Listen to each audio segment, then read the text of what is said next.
இந்த காலகட்டத்தில் அண்ணா இருந்தால் தட்டி கொடுப்பார், கலைஞர் இருந்தால் உச்சி மோந்து முத்தம் கொடுப்பார். அப்படி ஆளுமை வாய்ந்த பேராளுமை வாய்ந்த தலைவராக இன்றைக்கு நம்முடைய தளபதி அவர்கள் தொடர் வெற்றி, 2019 வெற்றி, 2021 வெற்றி, 2024 வெற்றி, தொடர்ந்து 2017 பிரச்சனைகளின் அடிப்படையில் உருவான இந்த அணியை தேர்தலுக்காக உருவாக்கப்பட்ட அணி அல்ல, தேர்தல் காலத்தில் உருவாக்கிய அணி அல்ல, காவேரி நீர் பிரச்சனைக்காக உருவாக்கிய இந்த அணியை இன்று வரையில் கட்டுக்கோப்பாக அதை வைத்து வழிநடத்தி கொண்டிருக்கிறார்.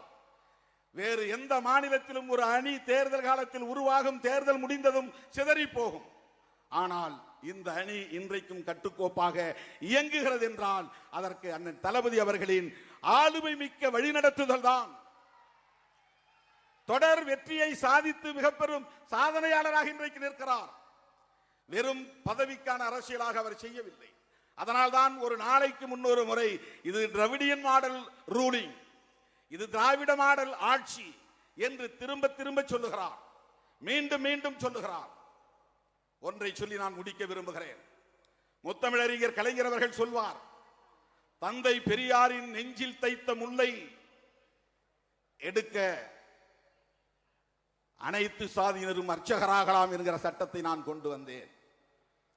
தந்தை பெரியாரின் நெஞ்சிலே அது ஒரு நெருடலாக இருந்தது, அது ஒரு முள்ளாகி இருந்து உறுத்திக் கொண்டே இருந்தது. அந்த முல்லை எடுக்க வேண்டும் என்பது எனது முனைப்பாக இருந்தது. அதன் அடிப்படையில் தான் அனைத்து சாதியினரும் அர்ச்சகராகலாம் என்கிற சட்டத்தை கொண்டு வந்தேன் என்று பெருமையோடு சொன்னார். இன்றைக்கு அது நடைமுறையில் உங்கள் காலத்தில் இருக்கிறது. நான் ஒரு வேண்டுகோளை வைக்கிறேன். பேரறிஞர் அண்ணா கண்ட கனவு, அவர் சொன்னார், நான் கொண்டு வந்த இந்த மாற்றங்களால் இருமொழி கொள்கை உறுதிப்பாடு, தமிழ்நாடு பெயர் சூட்டுதல், சுயமரியாதை திருமணம், இந்த மூன்றுக்கும் எதிராக யாராவது பேச முனைந்தால் திராவிட முன்னேற்ற கழகத்தின் சார்பில் அல்லது தமிழக மக்களின் சார்பில் மிகப்பெரிய கிளர்ச்சி உருவாகும் என்று அந்த கொள்கை பகைவர்கள் அஞ்சும் நாள் எவ்வளவு நாளோ அதுவரையில் என்னுடைய ஆட்சி நடக்கிறது என்று பொருள், தமிழ்நாட்டில் என் ஆட்சி நடக்கிறது என்று பொருள் என்று சொன்னார். இந்த மூன்று நிலைப்பாடுகளுக்கும் எதிராக எவனும் சிந்திக்க முடியாது, அச்சப்படுவான். அந்த அச்சம் நீடிக்கிற வரையில் என்னுடைய ஆட்சி என்று அப்போதே அவர் கிளைம் செய்து கொண்டார். இன்றைக்கு நடப்பது கலைஞர் அரசு என்பதை விட அண்ணா அரசுதான். தளபதியின் தலைமையிலே நடக்கிற இந்த அரசு அண்ணா அரசு, அண்ணா ஆட்சி. ஏனென்றால் எந்த சக்தியாலும் சுயமரியாதை திருமணத்தை சட்டத்தின் மீது கை வைக்க முடியாது. எந்த சக்தியாலும் தமிழ்நாடு என்கிற பெயரை மாற்ற வேண்டும் என்கிற துணிச்சல் இருக்க முடியாது. எந்த சக்தியாலும் இருமொழி கொள்கையை மாற்றிவிட்டு மும்மொழி கொள்கையை திணிக்க முடியாது. நேற்றைய பயணம் தளபதியின் பயணம், அதற்கான பயணம்தான். கல்விக்கான நிதியை நீ ஏன் தரவில்லை, உன் மும்மொழி கொள்கையை நான் நடைமுறைப்படுத்த முடியாது என்று சொன்னதால் நீ பிளாக்மெயில் செய்கிறாயா?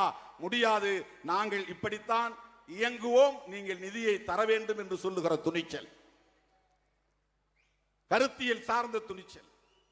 என்னுடைய வேண்டுகோள், அண்ணா ஒன்றை சொல்லி அது ஒரு ஏக்கமாகவே இன்றைக்கும் நிலுவையில் இருப்பதாக நான் கருதுகிறேன்.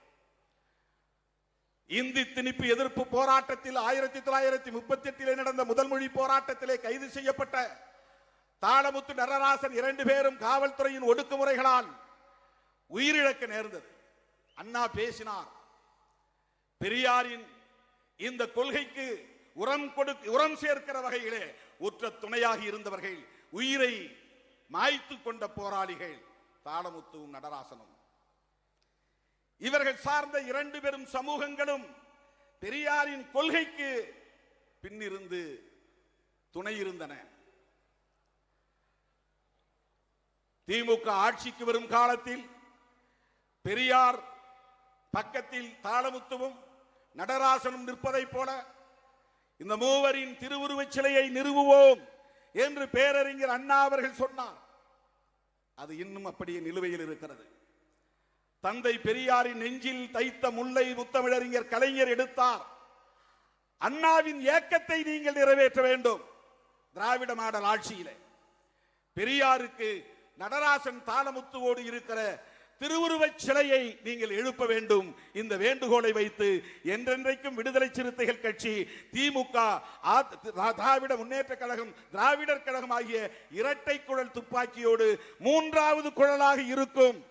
தொடர்ந்து இந்த களத்தில் உங்களோடு நாங்கள் சனாதன சக்திகளுக்கு எதிராக முழங்குவோம் என்பதை சொல்லி வாய்ப்புக்கு நன்றி கூறி முடிக்கிறேன். நன்றி, வணக்கம்.